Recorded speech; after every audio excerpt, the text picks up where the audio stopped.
Hai, Assalamualaikum warahmatullahi wabarakatuh. Kembali lagi sama aku Lutfia. Nah, di video kali ini aku mau ngebahas yang judulnya pengaruh hidden value of intangible asset, knowledge management, dan water accounting terhadap ekonomi performance. Nah, di video kali ini aku bakal mereview judul itu. Daripada lama-lama, langsung kita simak aja yuk. Nah, Indonesia sebagai salah satu negara yang tergabung dalam ASEAN Free Trade Area mendorong adanya pasar perdagangan bebas di kawasan ASEAN. Maraknya bisnis yang beraneka ragam disertai dengan inovasi dan teknologi yang semakin berkembang, menjadikan persaingan global antar perusahaan semakin meningkat. Nah, hal ini itu menjadikan perusahaan dituntut untuk memberikan nilai yang baik atas kinerja ekonomi perusahaannya atau ekonomi performance-nya. Nah, kurangnya inovasi dan manajemen sumber daya perusahaan yang tidak dikelola dengan baik menyebabkan perusahaan ini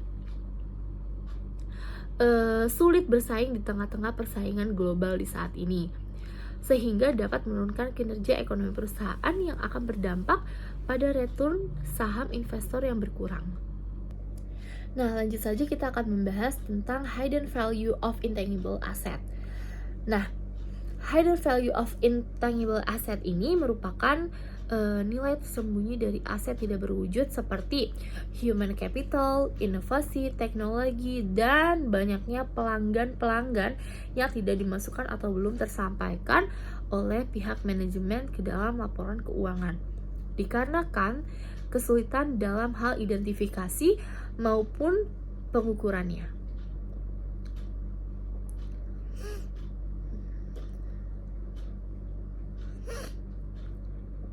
Nah, hidden value tersebut biasanya berasal dari aset tidak berwujud yang dihasilkan secara internal oleh perusahaan yang dibuktikan dengan adanya perbedaan yang signifikan antara nilai pasar perusahaan dibandingkan dengan nilai bukunya. Nah, selanjutnya ini ada knowledge management. Knowledge management berisi informasi yang siap dan dapat digunakan untuk dan membuat keputusan dan tindakan. Ada 3 macam perspektif atau dimensi yang meliputi knowledge management, yaitu itu ada balance scorecard, ada balance scorecard. Terus yang kedua ada Scandia Navigator, yang ketiga ada Intangible Asset Monitor.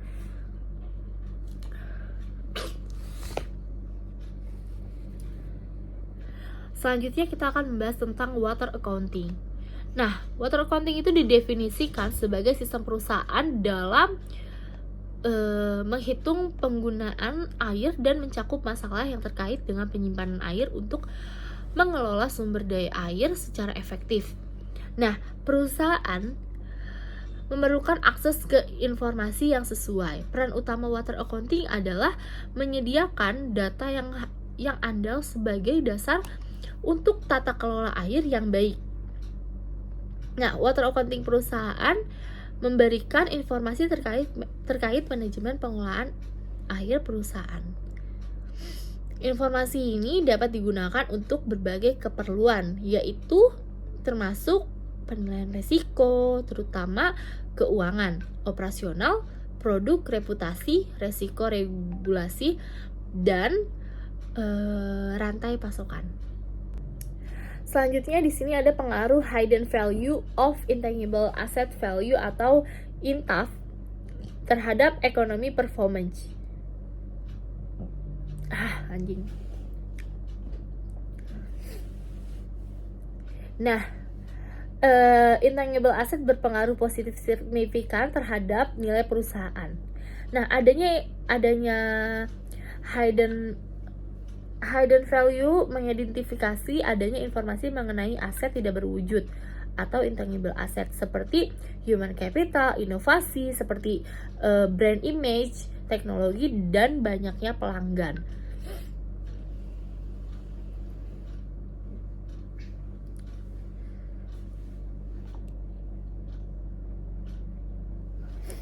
Nah, selanjutnya pengaruh Knowledge Management atau KM terhadap Economic Performance. Knowledge Management merupakan sebuah proses yang mengkoordinasikan penggunaan informasi, pengetahuan, dan pengalaman melalui knowledge management. Pengetahuan yang dimiliki seseorang karyawan tetap tinggal dan menjadi aset perusahaan, sekalipun secara fisik mereka telah meninggalkan perusahaan.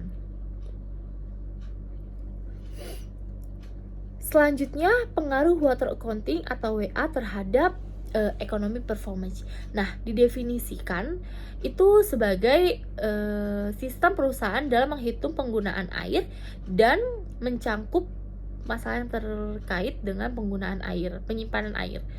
Untuk mengelola sumber daya air secara efektif, perusahaan memerlukan akses ke informasi yang sesuai. Selanjutnya ke metode penelitian. Yang pertama itu ada populasi dan sampel.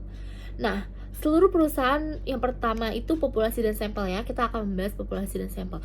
Dalam penelitian ini, seluruh perusahaan manufaktur yang terdaftar di Bursa Efek Indonesia atau BEI periode 2014 sampai 2018, metode pengambilan sampel yang digunakan dalam penelitian ini adalah purpose sampling, yaitu suatu teknik di mana sampel akan dijadikan sebagai objek dalam penelitian yang hanya memenuhi kriteria-kriteria yang telah ditentukan.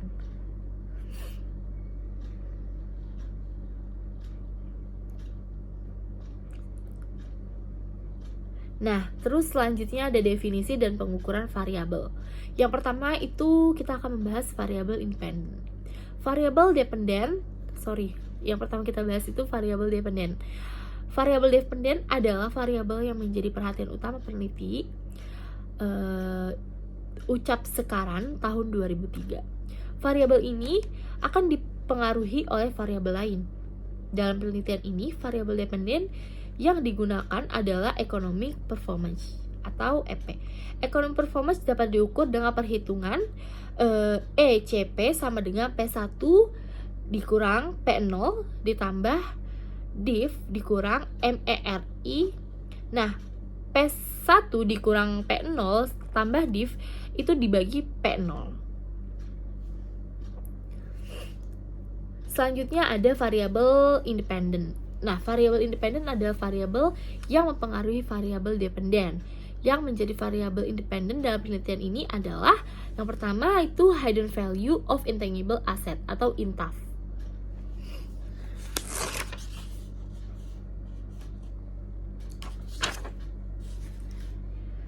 Yang kedua itu ada knowledge management atau KM. Yang ketiga itu ada water accounting. Nah, mungkin itu aja yang dapat saya sampaikan. Kurang lebihnya mohon maaf. Wassalamualaikum warahmatullahi wabarakatuh.